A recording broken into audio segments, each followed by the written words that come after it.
El Premio Libertador al Pensamiento Crítico 2007, Bolívar Echeverría, quien fuera maestro mío y de cuya perspectiva me asumo como heredero, tiene en su libro El discurso crítico de Marx, su obra más importante dedicada al estudio de El Capital. En este importante libro, El discurso crítico de Marx, se configura como presentación un ensayo de 1983 que tiene un título de suma importancia para poder entender de qué tamaño es lo que se juega en el proyecto de renacimiento del marxismo al que está convocando ya al fin del siglo XX Bolívar Echeverría. El título de este ensayo, en su origen, era En la hora de la barbarie, de un modo muy luxemburguiano y también heredando la visión de Walter Benjamin.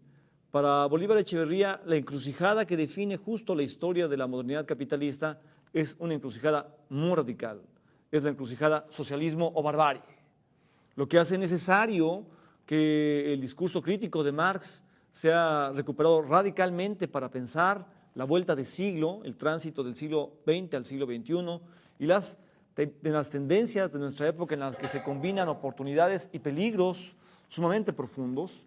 Es justo que El Capital de Marx es la obra en la cual se está descifrando, como en ninguna otra obra del pensamiento moderno, esta combinación esquizoide en la cual progreso y devastación se entrecruzan para definir nuestra era.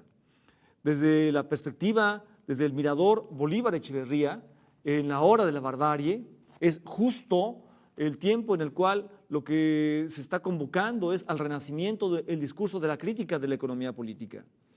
Cuando uno lo ve así, entonces, El Capital de Marx, lejos de ser un texto que corresponda a la interpretación del siglo XIX, es un texto de suma importancia para poder entender las tendencias epocales del capitalismo del siglo XXI. La charla que voy a dar a continuación podríamos llamarla la teoría de la crisis como fundamento de la crítica de la economía política, y lo que voy a hacer es explicar panorámicamente la estructura lógica de los tres tomos del Capital. En este mirador, en la perspectiva Bolívar Echeverría, una formulación como la del líder de la Escuela de Frankfurt, Max Horkheimer, que insistía en la postulación de que la crisis no es un fenómeno pasajero, de que la crisis es un fundamento estructural del pensamiento crítico. Horkheimer decía, la situación crítica en la realidad es lo que hace necesaria la existencia de la teoría crítica, o dicho de otro modo, la crisis en la modernidad capitalista es justo lo que hace imprescindible la existencia del pensamiento crítico. Este postulado de Horkheimer juega un papel fundamental en el mirador Bolívar Echeverría para poder leer El Capital de Marx. Desde una perspectiva como la de Bolívar Echeverría, se puede ver que no se puede el lector contemporáneo acercar a la obra de Marx si no se reconocen los obstáculos que se gestaron en el siglo XX para poder generar una relación directa entre el autor del Capital, Karl Marx, y el lector contemporáneo de su obra. En este sentido, debería decirse que para poder impulsar el renacimiento del marxismo en el siglo XXI es sumamente importante, es decisivo de hecho, reconocer y desmontar los obstáculos que constituyen las dos versiones de lo que podemos llamar el marxismo progresista. Un marxismo que quedó integrado y finalmente vencido bajo lo que cabe denominar el mito del progreso. Esta ilusión de que la modernidad capitalista constituye una historia que marcha impulsando un progreso económico indetenible y que trae consigo además un progreso político indudablemente prometedor que nos va a llevar directo a un mundo mejor. Esta es una terrible ilusión que entrampó profundamente la versión del marxismo progresista que podemos llamar marxismo socialdemócrata. Con la intervención que lleva a cabo Rudolf Hilferding en 1910, con su texto clásico El Capital Financiero, el marxismo progresista tuvo su centro. Ahí se introdujo la formulación de que el capitalismo del siglo XX había cambiado, de que ahora teníamos un capitalismo organizado en el que los monopolios podían encargarse de generar una economía planificada y que en la medida en que estos se desarrollaran íbamos directo a una transición espontánea del capitalismo al socialismo. La conclusión política era evidente, la conclusión política era desarrollemos los monopolios y así iremos directo al socialismo. Al final, esto significó desarrollar los monopolios, era desarrollar los monopolios transnacionales. Para el Partido Socialdemócrata significó apoyemos la guerra, la Primera Guerra Mundial, y así iremos a un mundo mejor. Una visión como la de Rosa Luxemburgo, aterrada ante semejante retroceso, se opuso radicalmente a esta perspectiva. Además de Rosa Luxemburgo, también Karl Korsch, también Henry Grossman, introdujeron posiciones muy críticas ante esta formulación que desarrolló el marxismo progresista. El marxismo progresista, entonces, fue una versión del marxismo en la que este más bien fue desfigurado y convertido, para decirlo en las palabras de Sartre, en un saber que no sabe nada, en un discurso funcional al desarrollo del poder moderno. Esa ilusión de que el capitalismo se convertía espontáneamente en socialismo, de que podía llevarnos al progreso económico y político y que lo que había que hacer era apoyar su desarrollo económico e histórico.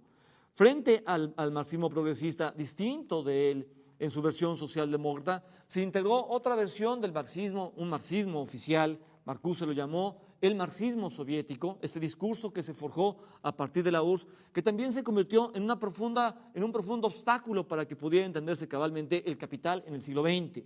El marxismo soviético tiene otra versión del mito del progreso. El marxismo soviético insiste en la idea de que el derrumbe del capitalismo es un destino, de que es un proceso ineluctable, indetenible, de que está garantizado que el capitalismo se va a venir abajo y que después de su derrumbe va a venir imparablemente el socialismo que presuntamente está impulsando en el siglo XX, el socialismo real, a la cabeza con él la URSS. El marxismo soviético, en verdad, se convirtió en un discurso que desfiguró profundamente la crítica de la economía política de Marx, que pero para nada cree que el derrumbe del capitalismo sea algo que va a venir por una ley objetiva, por algo que hay que esperar que suceda como un destino, que más bien ve las cosas de manera mucho más compleja, porque para Marx las crisis son fenómenos en los que el capitalismo se puede potenciar. Pero lo más delicado con el marxismo soviético fue que allí de lo que se trató fue de construir un discurso que justificaba las estructuras de poder estalinistas, en donde se reprimía la soberanía política, social abajo, para más bien justificar la existencia de un Estado autoritario que hizo valer la violencia político-destructiva para instalar el reino de terror. Es muy importante para que el marxismo pueda renacer en el siglo XXI, dejar atrás estos dos obstáculos que significaban el marxismo socialdemócrata y el marxismo soviético, que están integrados y vencidos por el mito del progreso, por la ilusión de que la historia de la humanidad puede llegar, bien sea apoyando al capitalismo, al progreso económico o político, o bien sea a partir de apoyar a lo que fue la URSS, a un progreso histórico que venga de un derrumbe presuntamente indetenible del capitalismo. Estas dos ilusiones tienen que ser radicalmente contrarrestadas y se pueden hacer con una formulación tan radical como la que lleva a cabo Bolívar Echeverría, con su manera tan profunda de heredar a Rosa Luxemburgo y a Walter Benjamin, porque justo lo que se ve es que de ninguna manera el triunfo del poscapitalismo es destino, que más bien enfrentamos un tiempo sumamente complejo en lo que puede triunfar es la barbarie. Este escenario de furor, de confrontación, de guerra de todos contra todos, que no es para después del derrumbe del capitalismo, sino que el capitalismo mismo constituye ya un tiempo que llena de barbarie la historia de la humanidad. El siglo XX lo muestra con toda contundencia porque es un siglo en el cual las guerras nunca acabaron. Es un siglo en el cual las guerras se movieron de un lugar a otro. Si un siglo es un siglo maldito, justo porque esta confrontación interminable de las guerras funcionales al dominio capitalista se jugó allí, es justo el siglo XX. A contrapelo de una época en la cual lo que tenemos sonando es la hora de la barbarie, justo así es que está comenzando este importante libro de Bolívar Echeverría, El discurso crítico de Marx. A contrapelo de la hora de la barbarie es que es decisivo entonces impulsar el renacimiento del marxismo en la vuelta de siglo. El texto entonces, en la hora de la barbarie, por eso está configurado como la presentación del discurso crítico de Marx. Visto desde este horizonte, entonces, debería decirse que el Capital de Marx no es de ninguna manera un libro que esté construyendo un conjunto de conceptos generales, meramente abstractos, para describir el modo en que funciona el capitalismo en general, de ninguna manera. El Capital de Marx es un texto sumamente profundo que funda una racionalidad inédita en la historia de la modernidad, incluso hay que decir en la historia de la civilización, porque se trata de una racionalidad que hace estallar el discurso del poder. Bolívar Echeverría lo decía de esta manera tan profunda al señalar que justo el concepto valor de uso de Marx hace estallar todos los marcos del discurso del poder moderno. Cuando uno está hablando del valor de uso en términos en términos radicales, de lo que está hablando es de esta relación metabólica entre la sociedad humana y su transformación de la naturaleza que produce un sistema civilizatorio en función del cual se puede fundar y desarrollar la historia de la humanidad. Hablar del valor de uso es entonces hablar de la vida humana como fundamento de la historia económica y de la historia social. Decir valor de uso es lo mismo que decir vida humana.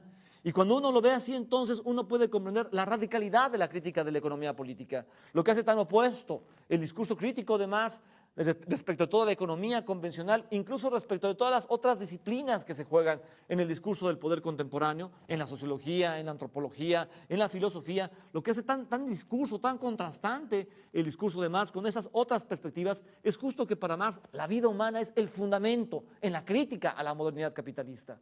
Y entonces, al verlo desde aquí es que se puede entender qué profundo es el concepto de crisis, la teoría de la crisis en la crítica de la economía política. Horkheimer tenía toda la razón.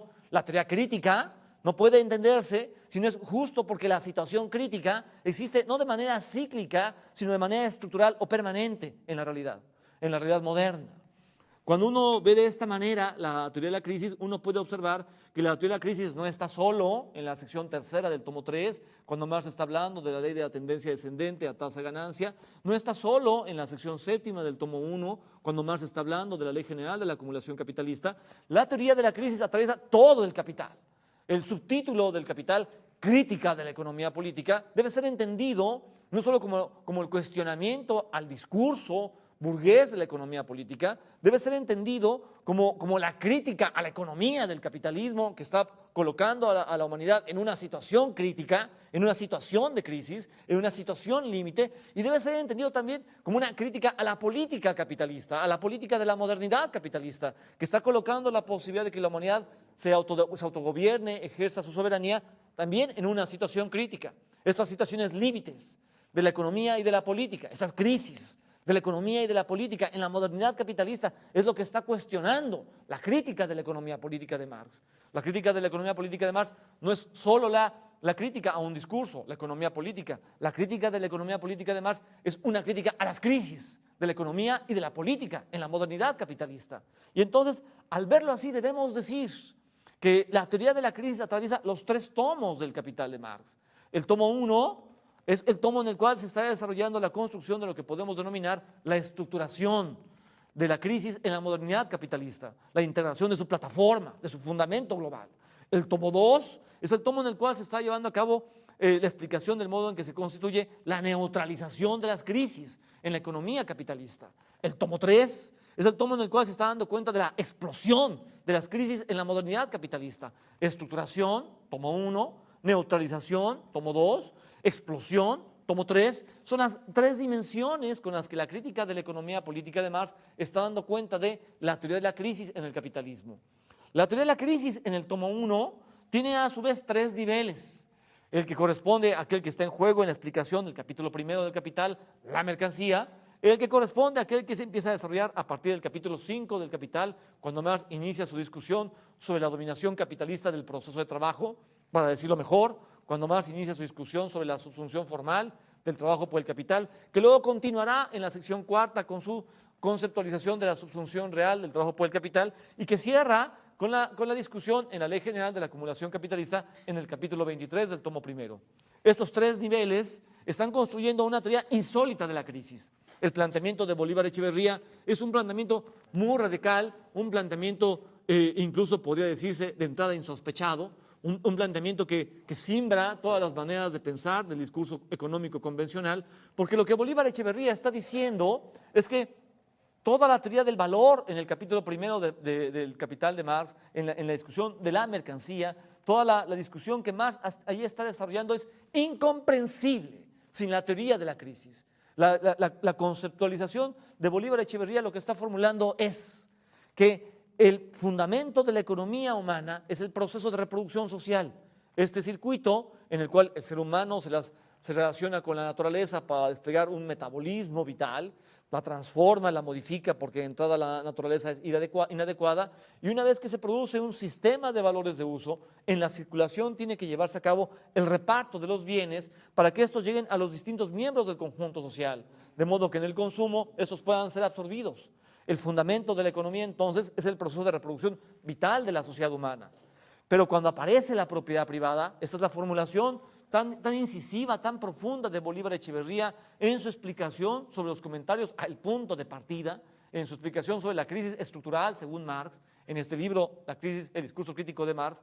Cuando aparece la propiedad privada, la sociedad humana se configura de un modo radicalmente antisocial. La propiedad privada lo que hace es desgarrar la sociedad humana por un conjunto de relaciones de exterioridad. La sociedad se configura como una no sociedad. Cada quien actuando espontáneamente como un propietario que priva a los otros de la riqueza que produce, lo que hace es generar un conflicto muy radical para que se pueda llevar a cabo el reparto de la riqueza. Cuando la sociedad se configura como una no sociedad, la conexión entre los seres humanos está regida por la desconexión. Entonces, la conexión entre producción y consumo, que debería darse en la circulación, el reparto de la riqueza, se vuelve sencillamente imposible en la sociedad basada en la propiedad privada. En la medida en que todos se quedan con su producto y se lo privan a los demás, por principio, la vida debería ser imposible. La idea de Bolívar Echeverría es muy profunda. La idea de Bolívar Echeverría es, allí donde la propiedad privada mercantil existe, por principio, la muerte se convierte en la contratendencia que revierte la tendencia de afirmación de la vida y que es inmanente al proceso de reproducción social. El proceso de reproducción social tiene un sentido, una tendencia que se sintetiza en el valor de uso, que tiene que ver justo con la afirmación de la vida, y frente a esa tendencia, la presencia de la propiedad privada entra una contratendencia. Es esta tendencia que genera justo una situación de peligro de muerte generalizado.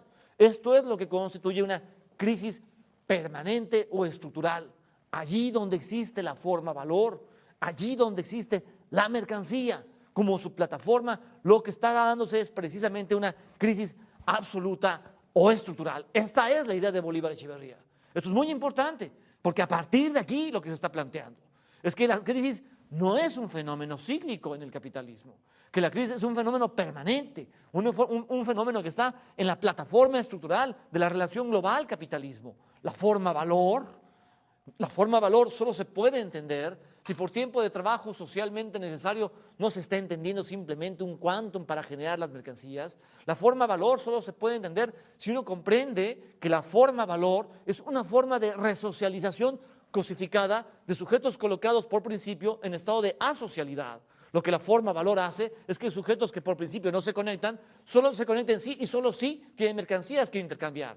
Si no, sencillamente, muy bien, gracias, no habrá conexión. Si otro no tiene objeto que dar, no habrá conexión. La forma mercantil es una forma en la cual la cosificación rige el proceso de reproducción social y la presencia del mercado. Esta es la idea de Marx con su teoría del fetichismo. Lo que está indicando es que hay un falso sujeto que está dominando en la realidad el proceso de reproducción económico humano. La teoría del fetichismo en Marx no se refiere solo a una ilusión, a un equívoco ideológico en la comprensión del mundo, no se refiere solo a un quid pro quo, que se toman las cosas, que se toma una cosa por otra, que la realidad se invierte. Esto está en juego en el fetichismo, los equívocos ideológicos, indudablemente, pero lo profundo de la teoría del fetichismo de Marx consiste en que el fetichismo es una realidad. El planteamiento de Marx es esta, la sociedad burguesa, que tan arrogantemente mira al pasado como una sociedad oscurantista, fetichista. Esta es, sin embargo, la modernidad capitalista, la sociedad más fetichista de todas, y lo es porque en la realidad el mercado controla y subordina el proceso de reproducción social. Esto es así de profundo el planteamiento que se está desarrollando ya en el capítulo 1 del Capital. Ya por principio, entonces, la teoría del valor es incomprensible sin la teoría de la crisis. La teoría de la crisis no va a venir hasta más adelante, hasta el tomo 3 o al final del tomo 1. Está desde aquí, desde el capítulo 1, que no se puede entender en verdad, pero para nada, si no se está captando la profundidad de la teoría de la crisis que funda toda la teoría del valor de Marx. El segundo nivel de la teoría de la crisis que está en juego en el tomo 1 empieza a partir del capítulo 5. Se puede incluso extender un poco la cosa y decir, empieza ya desde el capítulo 4, cuando Marx se está dando cuenta de justo el modo en que el capitalismo radicaliza la crisis estructural que es propia de la economía mercantil simple. Cuando surge la economía mercantil capitalista, la crisis se lleva mucho más lejos porque lo que está sucediendo es que para que pueda existir el capitalismo hay que expropiar de medios de producción, expropiar de tierra, expropiar de técnica, al conjunto social, y el sujeto expropiado de medios de producción es también ineludiblemente sujeto expropiado de medios de consumo. Esto es, Sujeto que no tiene medios de producción, tierra, técnica, que no tiene medios de producción, es un sujeto que no tiene medios de consumo y por tanto es un sujeto imposibilitado para llevar a cabo la reproducción de la vida. La dominación capitalista de los medios de producción funda una situación límite sobre los esclavos modernos, sobre los trabajadores modernos. Esta situación límite consiste en que lo que el capitalismo hace es poner en peligro de muerte a los sujetos expropiados. La mercantilización de la fuerza de trabajo, la asunción de la fuerza de trabajo como una mercancía que debe venderse, es la introducción de una violencia. La violencia capitalista empieza como una violencia exterior, con la expropiación, con el monopolio violento de los medios de producción. La acumulación originaria no puede más que ser una época de una violencia visible, pero una vez que esta acumulación originaria se lleva a cabo, se constituye una especie de violencia invisible, porque reproduce cotidianamente la expropiación de medios de producción de la fuerza de trabajo. La clase obrera entra en las fábricas, entra en el trabajo asalariado, produce una cosa o produce otra en el trabajo productivo o ejerce una función en el trabajo improductivo y al salir no puede ella tener acceso a muchas de las cosas que ella misma produce, los automóviles o los condominios de lujo o los alimentos de lujo, etc.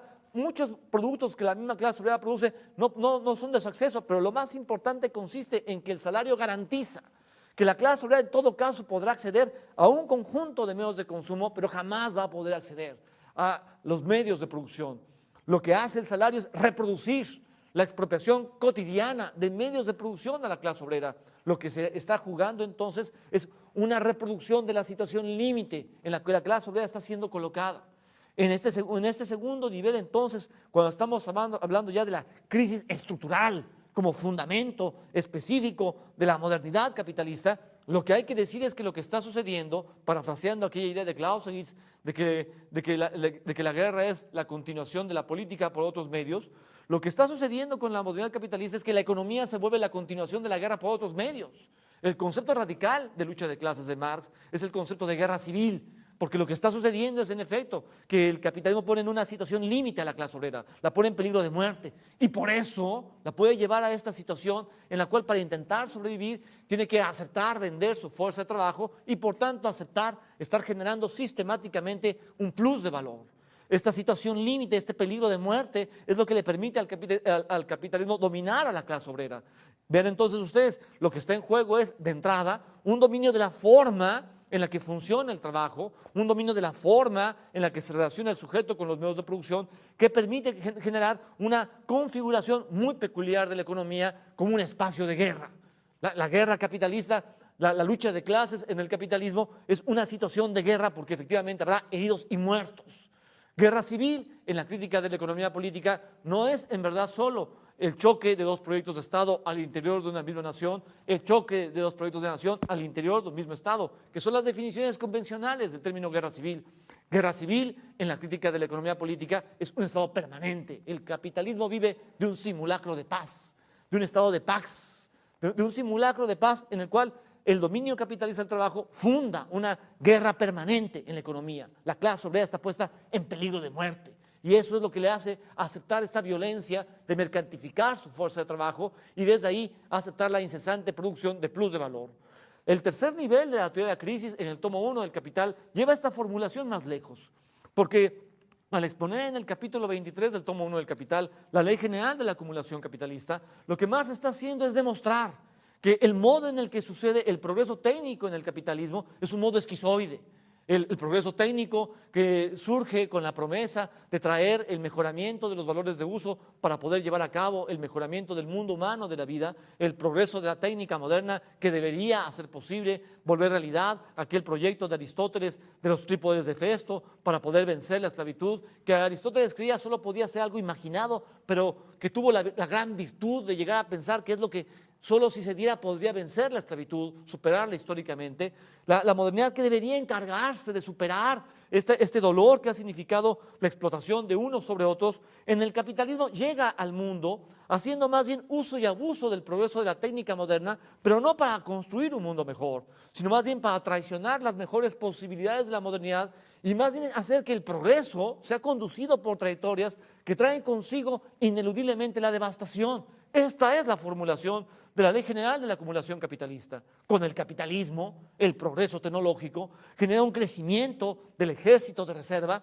Véase cómo es que Marx está usando un término que viene del argot militar, ejército, lo que revela cómo es que está pensando justo en que la economía capitalista funciona como un ámbito de guerra, que la guerra civil en el capitalismo es la forma de la lucha de clases. Y aquí el progreso tecnológico es la punta de lanza con la que el capitalismo embiste el proceso de reproducción de la clase obrera. Cada vez que hay un paso adelante en la innovación de la técnica, hay también un avance en la generación del ejército industrial de reserva. Y no solo crece el desempleo, lo que quiere decir los heridos y los muertos, porque va a haber represión de necesidades de alimentación, represión de necesidades de vivienda, represión de necesidades de salud. Va a haber, en efecto, heridos y muertos, pero no solo va a haber esto respecto del ejército de reserva, también el ejército de reserva se usa para atacar al otro destacamento de los trabajadores modernos, al ejército en activo, que entonces, con el crecimiento del ejército de reserva, queda presionado para tener que aceptar salarios más bajos. El desdoblamiento de la clase obrera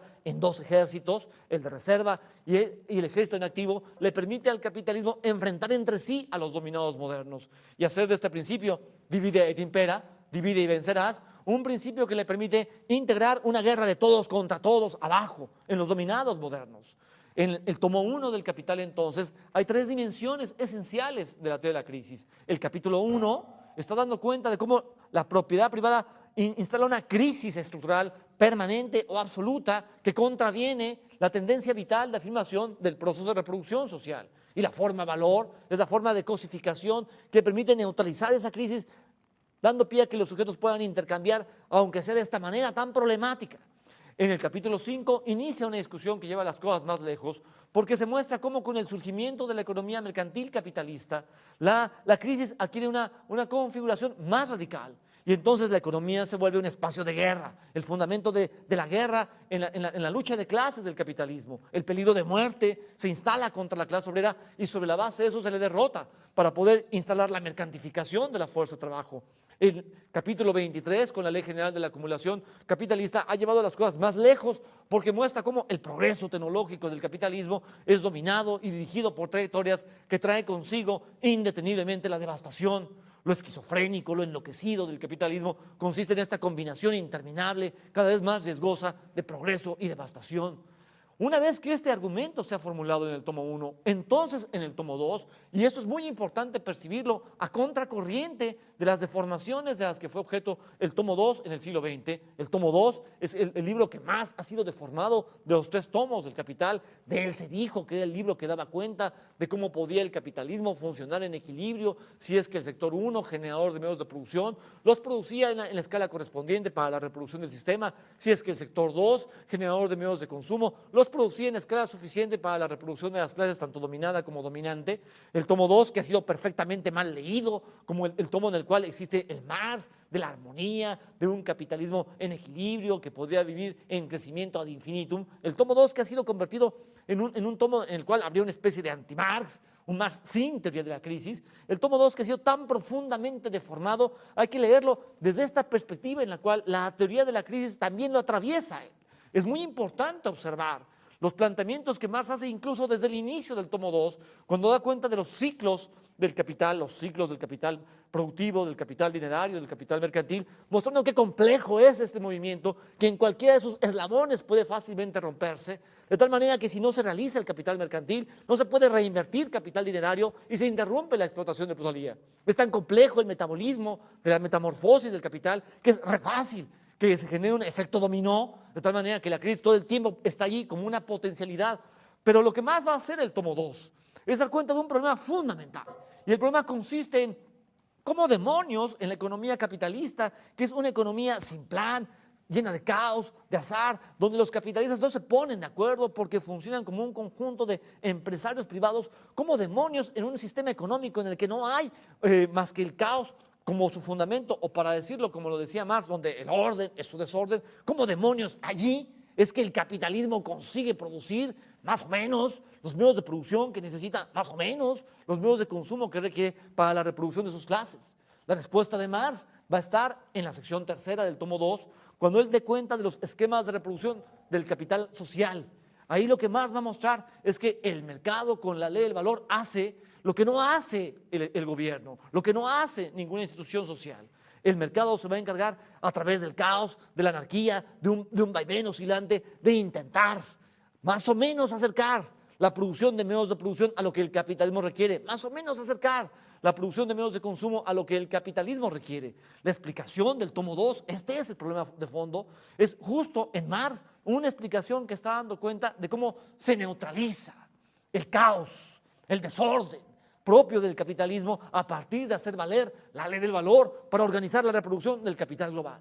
En el tomo 3 es donde la teoría de la crisis da un paso adelante y después de haber explicado la estructuración, la integración de la crisis como fundamento de la economía mercantil simple, la crisis como fundamento del dominio capitalista, después de haber hecho esto en el tomo 1 y después de haber dado cuenta de la neutralización de la crisis en el tomo 2, porque se puede convertir al mercado en el dispositivo que organiza el reparto de los medios de producción y de consumo y los produce más o menos en la escala requerida para la reproducción del sistema. Después de haber hecho esto, dado cuenta de la estructuración y la neutralización de la crisis en los tomos 1 y 2 respectivamente, el tomo 3 va a mostrar que las crisis son en verdad muy complejas en el capitalismo y lo que está sucediendo no solo es que el capitalismo hace uso y abuso del progreso de la técnica moderna para investir el proceso de reproducción social y entonces para traer consigo un progreso tecnológico que genera indeteniblemente devastación social. Allí se puede ver que el capitalismo genera crisis sobre la reproducción de la vida humana, pero en el tomo 3 la teoría de la crisis se complejiza y lo que más va ahí a exponer es justo el modo en el cual el mismo desarrollo tecnológico del capitalismo propicia crisis para la acumulación del capital. La crisis, esto es lo complejo del modo en que funcionan las crisis en el capitalismo, no solo son formas con las que el capital embiste la reproducción social para dominar al sujeto contemporáneo. Las crisis terminan convirtiéndose, por la manera esquizofrénica en la que funciona el capitalismo, en un fenómeno que también desestabiliza a la acumulación del capital. Por eso es que los ciclos de la acumulación capitalista existen. Hay fases de auge, fases de depresión y finalmente la crisis explota. Lo que está sucediendo es, y esto es muy importante percibirlo para entender la vigencia de la tendencia descendente de la tasa de ganancia, lo que está sucediendo es que el capitalismo desarrolla la tecnología para poder incrementar la explotación de plusvalía en todas sus modalidades. El aumento de la tasa de explotación que el capitalismo impone a la clase obrera es un aumento que solo se puede llevar a cabo si se impulsa el progreso de la técnica moderna. Conforme sucede el progreso de la técnica moderna, el capitalismo puede sustraerle plusvalía extraordinaria, plusvalía relativa, plusvalía absoluta, incluso hay que decir, puede llevar más lejos la sobreexplotación de la fuerza de trabajo. Las diferentes modalidades de explotación que el capital puede ejercer contra la clase obrera, todas ellas crecen a partir de llevar a cabo el progreso de la técnica moderna. Conforme avanza el progreso de la técnica moderna, se puede reducir el tiempo de trabajo requerido para producir los medios de consumo y entonces lo que corresponde a la jornada necesaria puede disminuir para aumentar la jornada excedente en la jornada laboral. Sin tener que aumentar toda la jornada laboral, se puede aumentar la jornada excedente a partir de disminuir la jornada necesaria. Así se puede producir plusvalía relativa y también así se puede producir plusvalía extraordinaria. La diferencia entre la plusvalía relativa y la plusvalía extraordinaria consiste en que, aunque en ambas lo que se está jugando es una reducción de la jornada necesaria para aumentar la jornada excedente, en el caso de la plusvalía relativa se está generalizando este proceso porque se disminuye el tiempo de trabajo requerido para producir los medios de consumo que absorbe la clase obrera, porque disminuye el tiempo requerido para producir los medios de consumo que absorbe la clase obrera gracias a que la innovación tecnológica impacta en las ramas y en el sector en el cual estos medios de consumo se producen, porque disminuye el valor de los medios de consumo que absorbe la clase obrera, por eso disminuye el valor de la fuerza de trabajo y por eso disminuye el tiempo dedicado a la jornada necesaria al interior de la jornada laboral. El fundamento de la plusvalía relativa, entonces, es una trayectoria muy precisa de la innovación tecnológica. Tiene que impactarse en el sector 2, en la generación de los medios de consumo básicos. A partir de ahí se produce este efecto dominó, en el cual termina disminuyendo la jornada necesaria en la jornada laboral obrera. La plusvalía extraordinaria también va a modificar la relación entre jornada necesaria y jornada excedente en la jornada laboral moderna, pero no lo hace teniendo que afectar necesariamente un sector o ciertas ramas.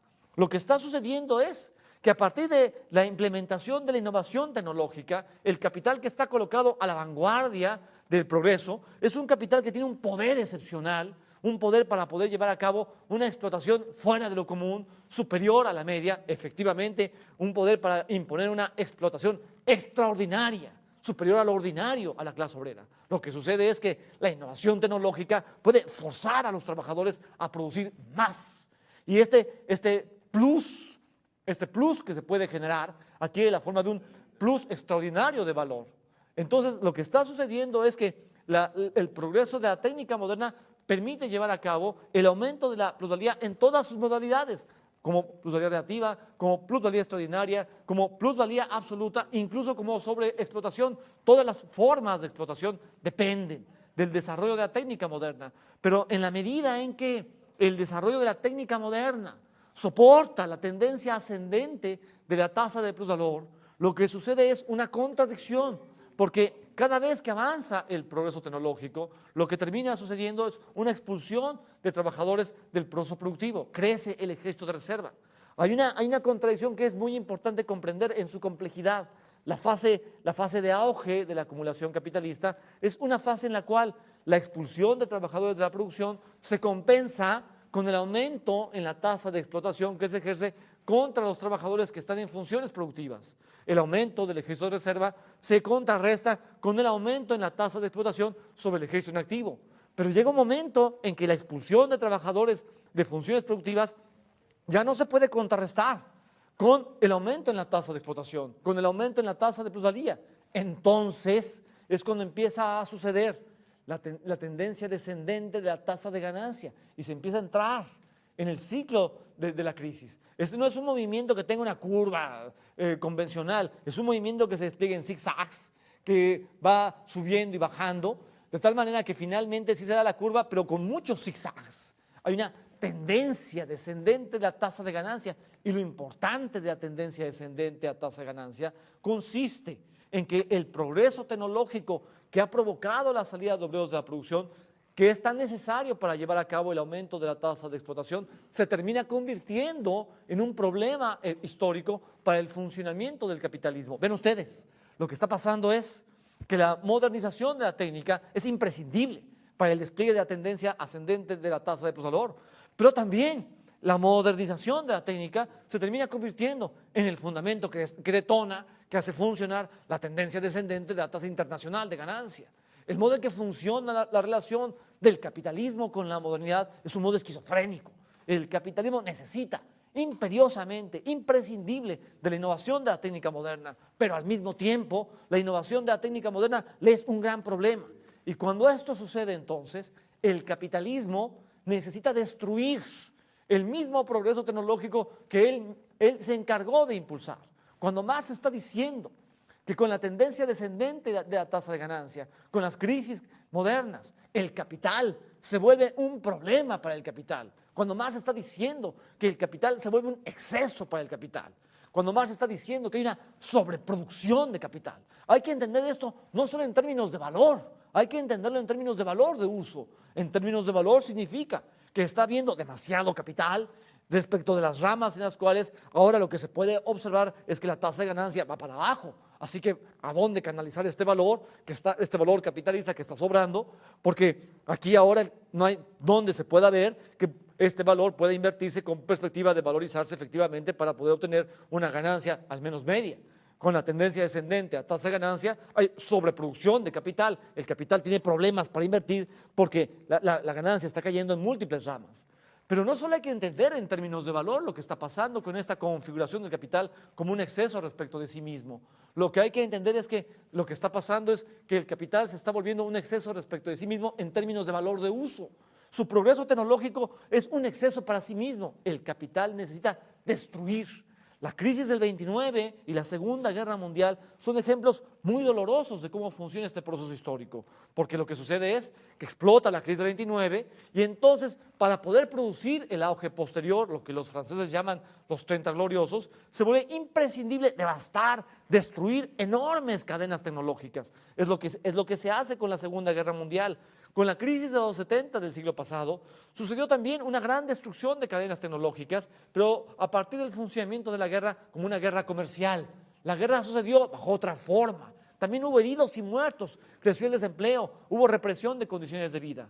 La guerra se desplegó bajo una forma distinta.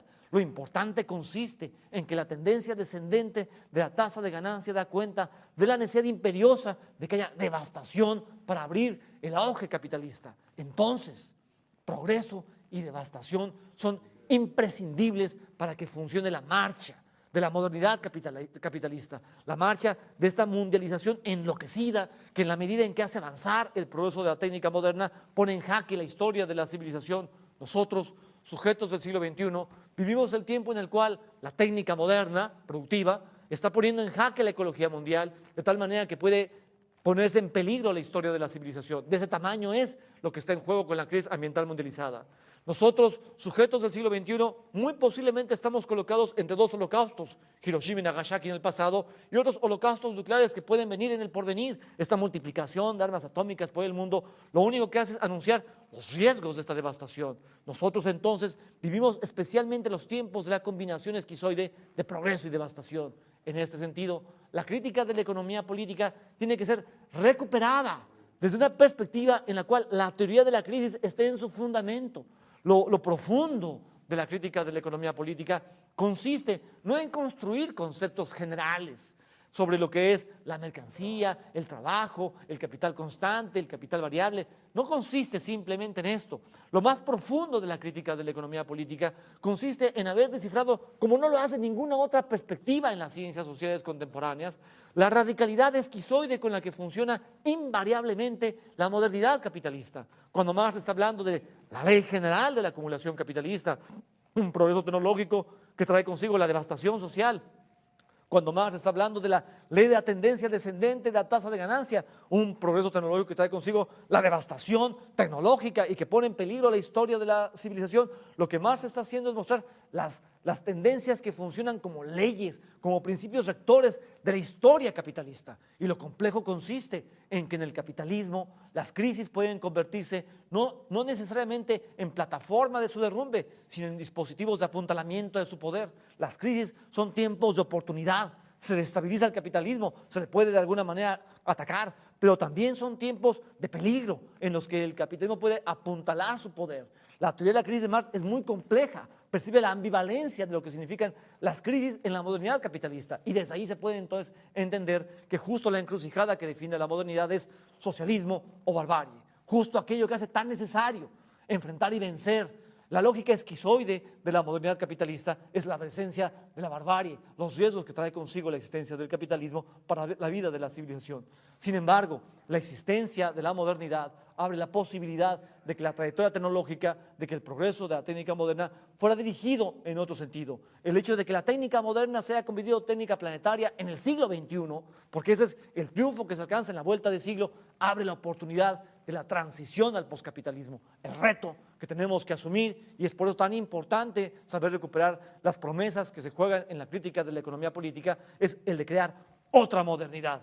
La modernidad transcapitalista es posible y tiene que impulsarse justo contra esta combinación esquizoide de progreso y devastación propia de la modernidad capitalista.